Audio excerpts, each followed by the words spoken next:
오늘은 소나무에 관해서 말씀을 나누고자 합니다. 우리나라 국민에게 가장 친숙한 나무가 뭐냐고 묻는다면 대부분이 소나무라고 대답할 것입니다. 우리나라 산과 들에서 잘 자라고 애국가 2절에도 등장하는 나무가 소나무입니다. 소나무는 소나무과에 속하는 교목입니다. 아시아, 북미, 유럽 등 북반구 전역에 자생하는 대표적인 침엽수입니다. 소나무는 우리나라 식물 생태계의 천이 과정에서 거의 마지막을 장식하는 나무입니다.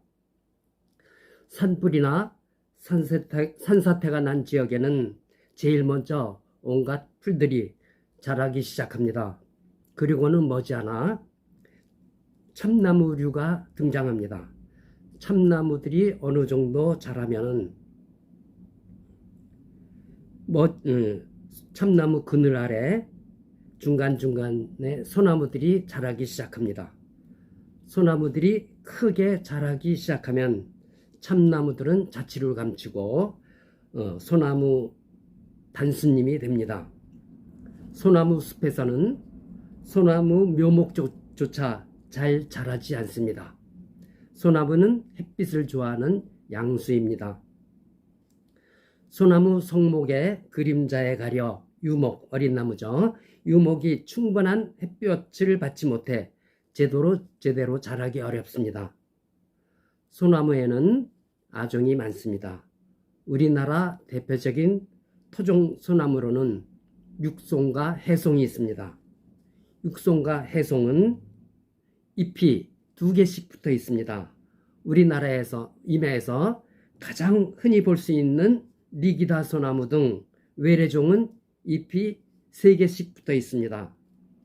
소나무와 가까운 친척인 잣나무류는 잎이 5개씩 붙어 있습니다. 잎 뭉치를 떼어보면 토종 소나무인지 외래종 소나무인지 잣나무류인지 쉽게 구분할 수 있습니다. 토종 소나무류는 이파리가 2개, 외래종은 이파리가 3개, 잣나무류는 이파리가 5개가 이렇게 붙어 있습니다. 육송은 내륙 지방에서 잘 자라는 숲이 겉껍질이죠. 겉껍질이 붉은 소나무로 적송이라고 합니다. 붉을 적자를 써서 적송이라고 합니다. 적송은 옛날 궁궐과 사찰에 건축재로 쓰인 대표적인 나무입니다. 금강산 일대에서 자란 수영목들, 잘 자란 나무를 수영목이라고 그러죠. 수영목들이 목재로 많이 쓰인 까닭에 적송을 금강송이라 부르기도 합니다. 적송은 나이테 안쪽이 황색을 띠므로 황장목이라고도 합니다. 장자는 내장장자죠. 창자장자. 그러니까 나이테 안쪽이 누렇다고 그래서 황장목입니다. 태백산맥 일대의 적송은 벌채 후 경북 봉화군에 있는 춘향역에서 전국으로 반출되었습니다. 그래서 반출지 이름을 따서 적송을 춘향목으로 부르기도 합니다. 벌목한 소나무를 반출한 춘향역은 면지역으로는 전국에서 유일하게 새마을 열차가 정차하는 기차역입니다. 중앙선 철도 공사할 때 춘향역을 통과하도록 억지로 노선을 변경하여 억지춘향이란 말이 나왔다고 합니다. 이런 연고로 춘향에는 우리나라 유일의 산림계 특성화 고등학교인 한국산림고등학교가 2010년에 개교하여 임업 전문 인력을 양성하고 있습니다. 방화에 의해서 숭례문이 불탄 이후 임업 전문 인력을 양성하기 위해 개교하였습니다. 해송은 바닷가에서 자생하는 소나무로 나무 껍데기, 수피가 검어 흑송이라고 하며 순수한 우리말로는 곰솔이라고도 합니다. 해송은 건축 자재로도 쓰이지만 송진이 많아 주로 송진 채취용으로 쓰입니다. 충청남도 안면도의 해송은 일제강점기에 송진 채취용 군수물자로 공출되어 큰 피해를 입었습니다. 소나무의 용도는 매우 다양합니다.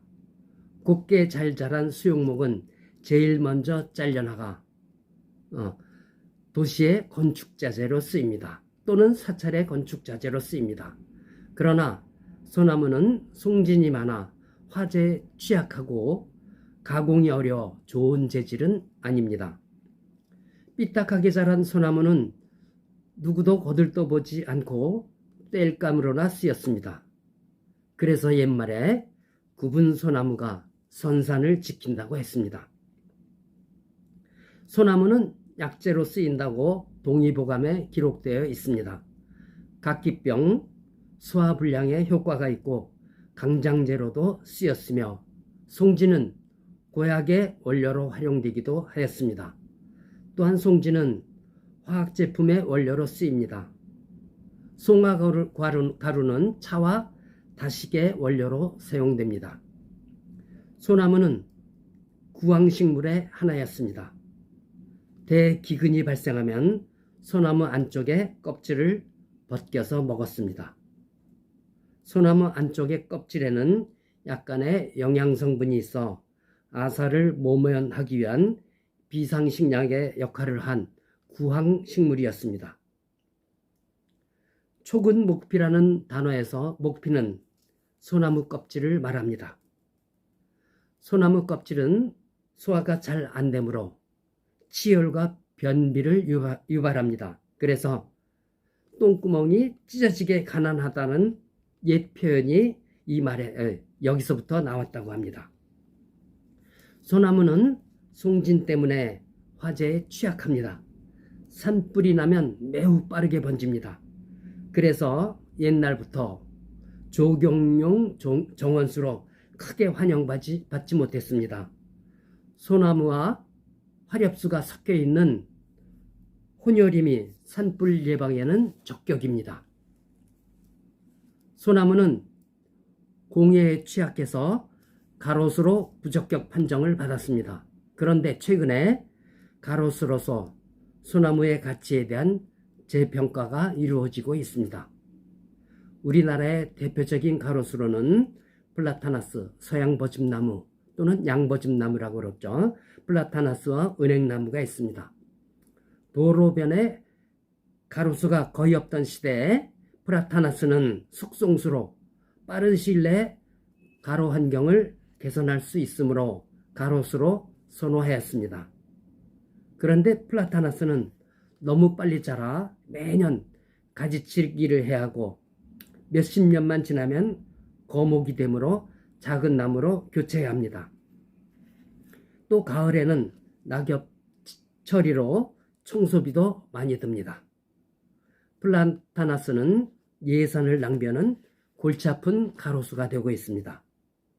은행나무는 매년 가을에 종자에서 발생하는 악취로 민원의 대상이 되고 있어 가로수로 부적합 판정을 받은 상태에 있습니다. 소나무는 공해에 취약하기는 하지만 최근 대도시의 대기의 질이 크게 좋아져 소나무의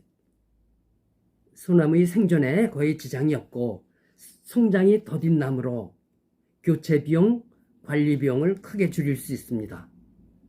최근에 소나무는 수피인 콜크층이 두터워 미세먼지 저감 효과가 크다는 사실이 밝혀져 가로수로서의 활용 가능성이 면밀히 검토되고 있습니다.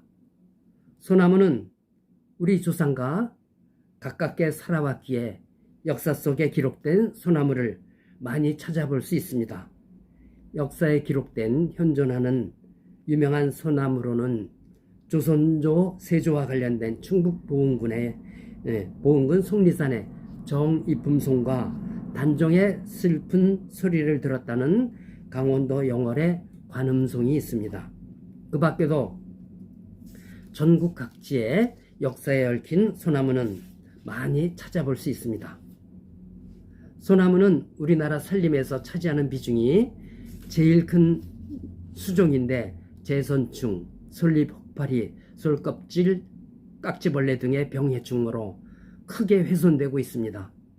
솔잎 혹파리와 솔 껍질 깍지벌레는 어느 정도 방제에 성공하였으나 재선충병은 남부지방에서 북부지방으로 점차 확산되고 있어 산림청에서는 방제, 총력을 기울이고 있습니다.